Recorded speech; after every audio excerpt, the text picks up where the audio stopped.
Hello student, last जो हमारा lecture था that is type of equilibrium constant. Equilibrium constant की बेसिक फॉर्मूला मैंने आपको बता दी है, concentration of product upon concentration of reactant with coefficient, ऐसा आपको बोलना है। उसके बाद टाइप्स ऑफ इक्विलिब्रियम कांस्टेंट, तो उसमें तीन टाइप मैंने बताए थे, केपी, केसी और केएक्स। कौन सा कांस्टेंट कब यूज होगा, वो डेटा किस यूनिट में है उस पर डिपेंड है। यदि हमारा डेटा मोलारिटी में है तो आपको केसी लिखना है। ओके, आपका डेटा मतलब फाइनल जो रीडिंग है वो बार में है तो आपको केपी यूज करना है, और फाइनल रीडिंग आपका मोल फ्रैक्शन में है तो आपको केएक्स यूज करना है। लेकिन केएक्स नॉर्मली यूज में आता नहीं है तो उसको हम स्किप करेंगे। तो आप दो ही कांस्टेंट याद रखो, केपी और केसी। अब जब हम न्यूमेरिकल सॉल्व करते हैं न्यूमेरिकल, तो मान लो कि एक रिएक्शन है N2 + 3H1 unit, simple language में R gives P। Okay, R gives P एक रिएक्शन है। अब इसमें मान लो कि R सॉलिड है और P जो है वो गैस है, ऐसा मान लेते हैं। अब हमारे पास इनिशियल डेटा यहाँ पे तो 0 होगा। अब ये जो फाइनल डेटा जो हमारे पास आया, फाइनल डेटा वो पोलैरिटी में है। फाइनल डेटा हमारे पास पोलैरिटी में है, तो हम पहले क्या फाइंड करेंगे, केसी। केसी क्यों फाइंड करेंगे, यहाँ पे मान लो कि x है, यहाँ पे हमारे पास y है, तो y अपॉन x होगा कि नहीं, दैट इज केसी हो जाएगा। अब ये लोग आपको पूछेंगे कि चलो आपको केपी भी फाइंड करना है, आप बोलोगे सर अब केपी कैसे फाइंड करेंगे, केपी के लिए तो डेटा बाहर में होना चाहिए और ये डेटा तो पोलैरिटी में है। बात सही है। तो इस सिचुएशन में आपके पास केपी और केसी का एक रिलेशन होना चाहिए, जिससे आप केसी के बाद भी केपी फाइंड कर सकते हो। और मान लो कि ये डेटा बाहर में है तो पहले आप केपी फाइंड करोगे, केपी के बाद भी केसी फाइंड कर सकते हैं, लेकिन उसके लिए आपके पास रिलेशन होना चाहिए, लाइक थर्मोडायनेमिक्स। थर्मोडायनेमिक्स में आपको पता है कोई भी प्रोसेस है उसमें हम डेल्टा यू फाइंड करते हैं पहले, उसके बाद हम डेल्टा एच भी फाइंड कर सकते हैं, लेकिन उसके लिए आपके पास डेल्टा यू और डेल्टा एच का रिलेशन होना चाहिए। और याद होगा आपको क्या रिलेशन है, delta H is equal to delta U plus delta n g R T, ये आपको पता है। तो ऐसा ही एक बेस्ट रिलेशन हमारे पास है बिटवीन केपी एंड केसी, और ये मोस्ट पॉपुलर थ्योरी भी है, 2 मार्क्स में हम लिख सकते हैं। ओके, और आज तक किसी भी स्टूडेंट ने इसमें मार्क्स लूज नहीं किए हैं। इट मींस हमें रिकॉर्ड ब्रेक नहीं करना है। क्लियर? तो देखते हैं इसको डिराइव कैसे करते हैं। क्लियर? तो सबसे पहले हमें एक रिएक्शन को अज्यूम करना पड़ेगा उसके लिए। तो फॉर एग्जांपल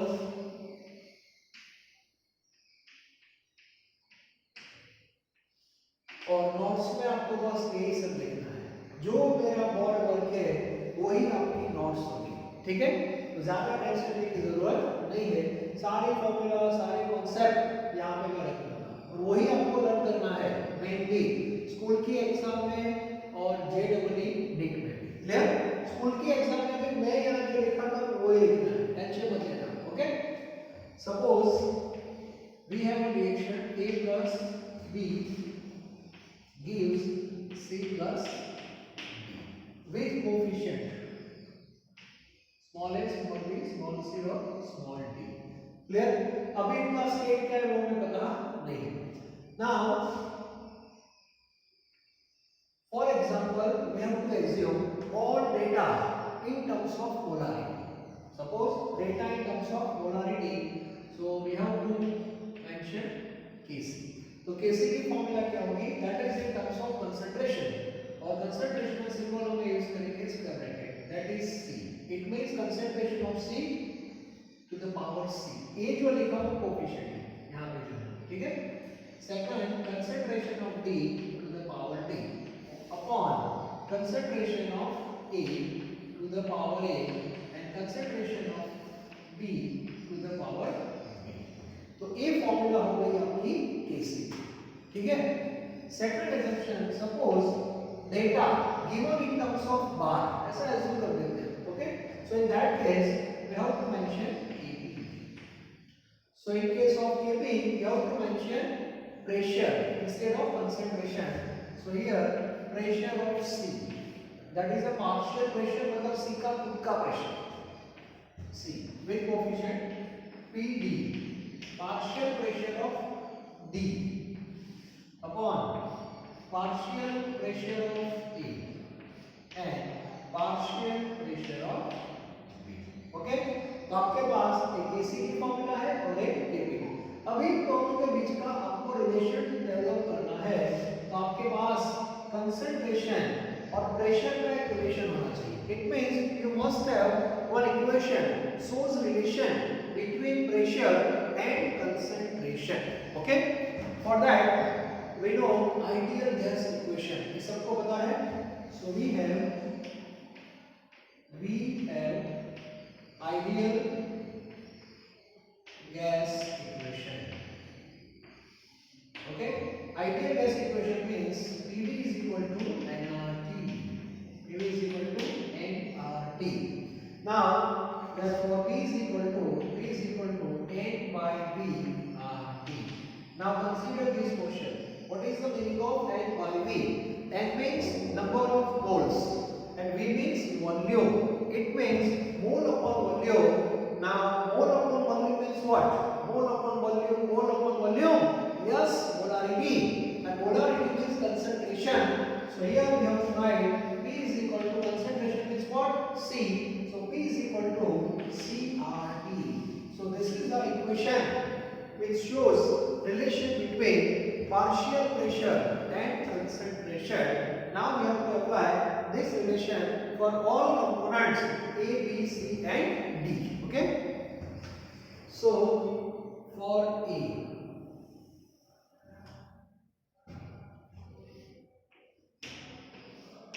okay.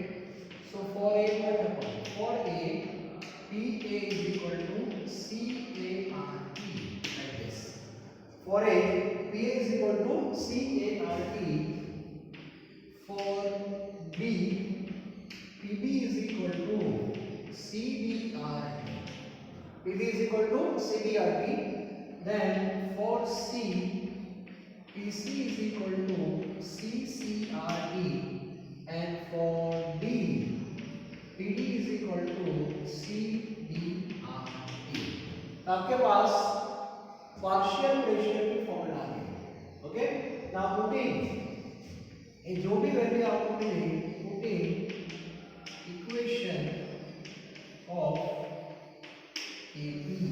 तो Kp की जो फॉर्मूला है उसको डाल देते हैं. ठीक है, तो Kp की जो हमारी फॉर्मूला है Kp इज इक्वल टू ये रही फॉर्मूला. So bracket में क्या है PC. So what is the value of PC? PC means what? CCRT. So put the value of PC CCRT with coefficient C. C तो रहेगा. Now what about PD? That is CDRT with coefficient D upon PA CART A and CB RTB. Clear? Simple here. Now separate the power. Power को हम separate कर देते हैं, मतलब RT और concentration के जो टर्म है उसको स्प्लिट कर देते हैं. सो Kp is equal to Cc to the power C, Cd to the power D और RT जो है that is in multiplication. RT into RT, तो मल्टीप्लिकेशन में बेस जब सेम होगा तो पावर का क्या होता है? Addition. It means here C plus upon Ca to the power A, Cb to the power B, and here Rt to the power A plus B. नीचे इन दोनों का एडिशन है. Okay, now consider this question. This one, consider this question. ये question क्या है? This represents concentration of C like this. Concentration of C, concentration of D, concentration of A, concentration of B. It means you can the value like this. Yes. This portion represent ratio of concentration. और concentration का जो ratio है that is equal to Kc. So Kp equal to Kc. चलो RT को फिर से common बनाते हैं. अब डिवीजन में जब बेस सेम होता है तो पावर का क्या होता है सब्ट्रैक्शन. तो यहाँ पर लिखेंगे c plus b minus a plus b and finally we have Kp is equal to Kc. Thermometer के यहाँ पे delta Ng. Yes delta Ng where delta Ng equal to number of moles of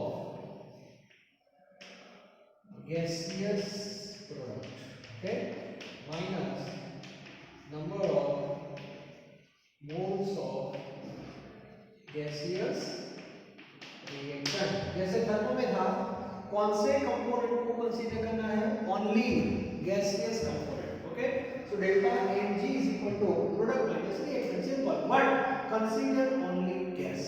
Okay, जैसे thermo में आपने किया बहुत easy थी, ये 2 मार्क्स में आ सकते हैं. ओके, तो सबसे पहले रिएक्शन का सिंबल करो. According to that reaction identify to constant Kc and Kp. Kc in terms of concentration, Kp in terms of partial pressure. Clear? Then you have to derive relation between pressure and concentration. For that, ideal gas equation is useful. P equal to nRT. So n by T that is polarity. It means P is equal to CRT. इसकी value कर दी बस. Clear? तो ये formula जो है that is very very important for numerical as well as for MCQ purpose. तो सबसे पहले इसका एक फोटो निकालो. MCQ लेवल पे कैसे यूज होगा, जैसे थर्मो में हम डेल्टा H और डेल्टा U का रिलेशन निकालते थे वैसे ही यहाँ पे Kp और Kc का रिलेशन निकालना है. ओके, तो सबसे पहले इसका एक फोटो निकालो.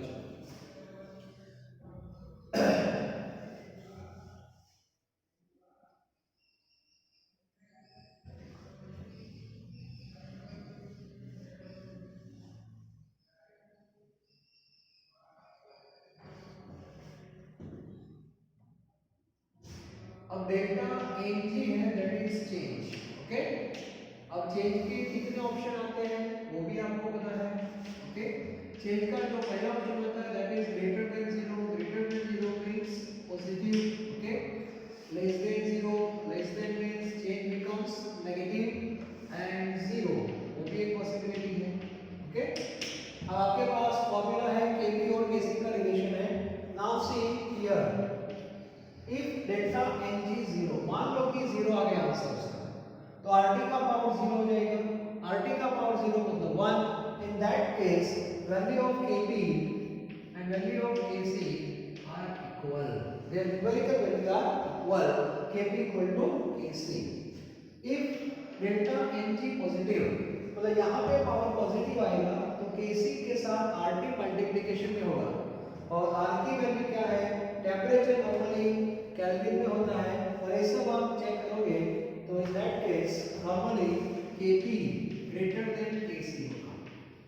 जनरल ये सब बोल रहा हूँ और यहाँ पे उल्टा हो जाएगा Kp लेस देन Kc. वैसे बना सकते हैं क्योंकि RT का जो पावर है वो नेगेटिव हो जाएगा और नेगेटिव पावर जाएगा नीचे तो RT जो आएगा वो डिवीजन में आएगा और डिवीजन से नॉर्मली जो वैल्यू है वो कम हो जाएगी. ओके, R की वैल्यू वैसे लेस देन 1 है क्योंकि टेम्परेचर केल्विन में होगा इसीलिए. ओके, फिर भी ये पार्ट तो फिक्स है हमारा Kp इक्वल टू Kc. इसमें शायद कहीं पे वेरिएशन आ सकता है.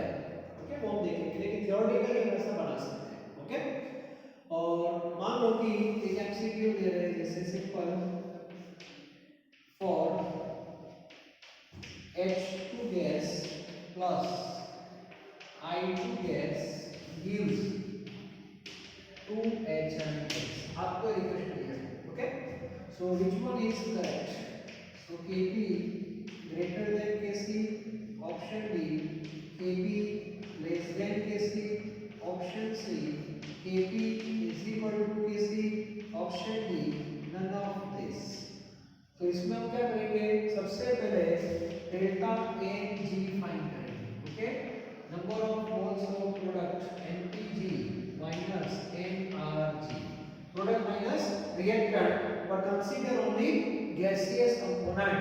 प्रोडक्ट में यहाँ पे 2 है माइनस, ये दोनों 1 1 ही है, बोथ आर गैस, तो 2 minus 2 that is 0, और डेल्टा Ng 0 होगा, आपका जो आंसर है that is Kp is equal to Kc आएगा। तो ऐसे एमसीक्यू हम बना सकते हैं। ओके, तो ये फॉर्मूला आपके सामने आ गई Kp और Kc की। पहले Kc फाइंड करेंगे, उसके बाद Kp फाइंड कर सकते हो, पहले Kp फाइंड करो उसके बाद में Kc फाइंड कर सकते हो। Kp डायरेक्ट दिया है तो आप Kc फाइंड कर सकते हो। R की वैल्यू आपको बार इनटू लीटर में लेनी है normally. Okay, and temperature must be kelvin.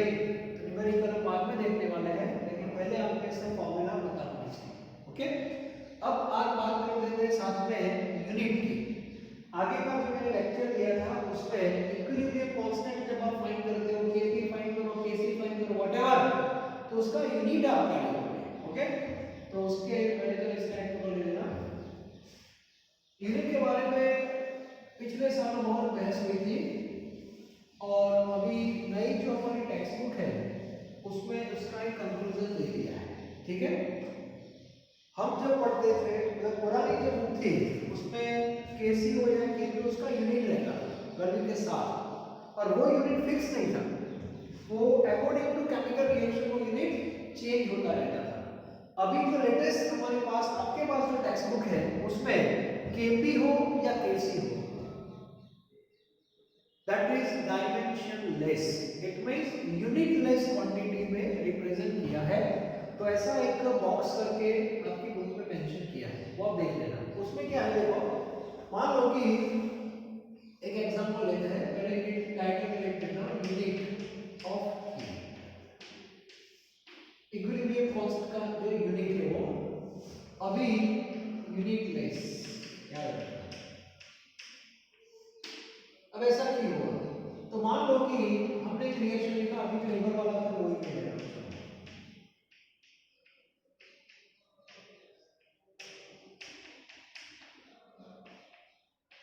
ठीक है, मान लो कि हमारे पास जो फाइनल डेटा है, फाइनल डेटा की बात कर रहा हूं, फाइनल डेटा मतलब इक्विलिब्रियम, वो डेटा पोलैरिटी है। यहाँ पे, मतलब यहाँ पे आगे न्यूमेरिकल वैल्यू होगी ऐसे x y और z। ठीक है, और यूनिट जो होगा वो पोलैरिटी में होगा। अब यहाँ पे क्या करेंगे, पहले निकालेंगे Kc, प्रोडक्ट अपॉन रिएक्टेंट। ऐसा प्रोडक्ट कौन है, एमोनिया, तो NH3 का कंसंट्रेशन और इसका कोएफिशिएंट आएगा 2। नीचे क्या लिखोगे आप, N2 कोएफिशिएंट 1 और H2 और इसका कोएफिशिएंट है 3। और मेरी पर्सनल एडवाइस है, सबसे पहले आपको ये फार्मूला लिखनी है विदाउट वैल्यू। कुछ लोग डायरेक्ट वैल्यू लिखते हैं, प्रोडक्ट अपॉन दिस, ऐसा नहीं करना है वरना कोएफिशिएंट चला जाएगा। ओके, तो पहले ओरिजिनल फार्मूला लिखो, उसके बाद एमोनिया का जो कंसंट्रेशन है दैट इज गिवन Z, तो यहां पे हो जाएगा Z का स्क्वायर हो जाएगा, Z का भी स्क्वायर होगा, साथ में पोलैरिटी का भी स्क्वायर होगा। क्लियर, अपॉन नीचे N2, N2 मतलब x, ओके, और y जो है इसका क्यूब हो जाएगा लाइक दिस, और यूनिट क्या होगा बताओ, नीचे जो यूनिट आएगा दैट इज पोलैरिटी का 4 आएगा। अब ये जो आंसर आएगा that is the numerical value, यहां पे कोई वैल्यू आ जाएगी, और फाइनल यूनिट जो आएगा यहाँ पे -2 होगा, पोलैरिटी -2। तो यहाँ पे आपको यूनिट मिलेगा। यदि आपका ये data x y z data है, मान लो कि बार में है, बार सेम रिएक्शन में ले रहा हूँ, सेम रिएक्शन। ओके, ऐसे बार है x बार, y बार और यहाँ पे z बार, तो हम क्या लिखेंगे इसमें, Kc की जगह Kp। ठीक है, तो यहाँ भी आपका आंसर तो आएगा, लेकिन जो यूनिट आएगा वो आएगा बार -2 आएगा। क्लियर, अब हमें क्या करना है, तो यहाँ पे m-2 आएगा, वहां पे बार इनवर्स आएगा। ऐसे भी कुछ रिएक्शन है जिसमें मोलरिटी आ सकता है, ओनली मोलरिटी, मतलब यूनिट जो है continuous reaction and given data, और इसीलिए कैलकुलेशन में दिक्कत ना हो, इसीलिए इन लोगों ने क्या किया, इसको यूनिटलेस बना दिया। कैसे बनाया? तो उन्होंने क्या किया, ये जो आपका आंसर आ रहा है उसको डिवाइड कर देना स्टैंडर्ड के साथ। कैसे? तो मोलारिटी का स्टैंडर्ड बनाया 1 मोलारिटी, ओके, और प्रेशर का स्टैंडर्ड बनाया 1 बार। क्लियर? तो आपका ये जो डाटा है, यहाँ जो वैल्यू मान लो कि आपकी 10 आई, तो इसको डिवाइड करना है 1 से, और मोलारिटी -1 ऐसे। ऊपर जो यूनिट है वो ही नीचे लिखना है, सेट बैटर पे, तो उससे यूनिट कट हो जाएगा, और 10/1 तो 10 ही आएगा। तो ये जो न्यूमेरिकल वैल्यू तो सेम ही रहेगी, लेकिन क्वांटिटी है दैट बिकम्स यूनिटलेस। यहाँ पे मान लो कि आपका आंसर 20 आ रहा है, तो इसको डिवाइड करना है 1 बाहर एक बार -2 से, तो अपने आप कट हो जाएगा, तो आपका आंसर हो जाएगा 20। मतलब स्टैंडर्ड जो डेटा है उससे डिवाइड करना है बस, और स्टैंडर्ड डेटा एक्सेप्ट किया है मोलारिटी में 1 बार 1 मोलारिटी, और बार में 1 बार, और यूनिट वाइज वो चेंज होगा। तो ये थोड़ा एक करेक्शन है लाइक में आपके दिमाग में होना चाहिए। ये मैं आपको इसलिए बता रहा था कि मान लो कि आपके पास कोई पुरानी रेफरेंस बुक है, तो वहां पे केपी और केसी का यूनिट होगा, और नई बुक में नहीं है, तो आप कंफ्यूज हो जाओगे सर लिखना है कि नहीं लिखना है। So according to new text book आपको यूनिट नहीं लिखना है। Is it clear? तो यूनिट लेस क्वांटिटी है, तो ये थोड़ा माइंड में आप सेट कर देना। ओके, तो आज का लेक्चर यहाँ पर मैं कंक्लूड कर रहा हूँ। नेक्स्ट लेक्चर में हम नए टॉपिक के साथ आगे बढ़ेंगे, और एक बार एक केमिकल इक्विलिब्रियम हमारा कंप्लीट हो जाए, उसके बाद हम उसके न्यूमेरिकल लेंगे, जो इलस्ट्रेशन पे हम वो पहले लेंगे, ठीक है? उसके बाद हम पार्ट 3 लेंगे, तो न्यूमेरिकल हम साथ में लेने वाले हैं, लेकिन एक बार पार्ट 2 के सारे फॉर्मूला, सारे कॉन्सेप्ट आपके क्लियर हो जाए। केमिकल इक्विलिब्रियम एग्जैक्टली क्या है, इक्विलिब्रियम कांस्टेंट क्या है, उसके टाइप क्या है, उसका यूनिट क्या है, ये सब पहले देख लेते हैं। ओके, उसके बाद हम न्यूमेरिकल में आएंगे। क्लियर? तो आज का लेक्चर यहाँ पे मैं कंप्लीट कर रहा हूँ, और जो भी बोर्ड वर्क है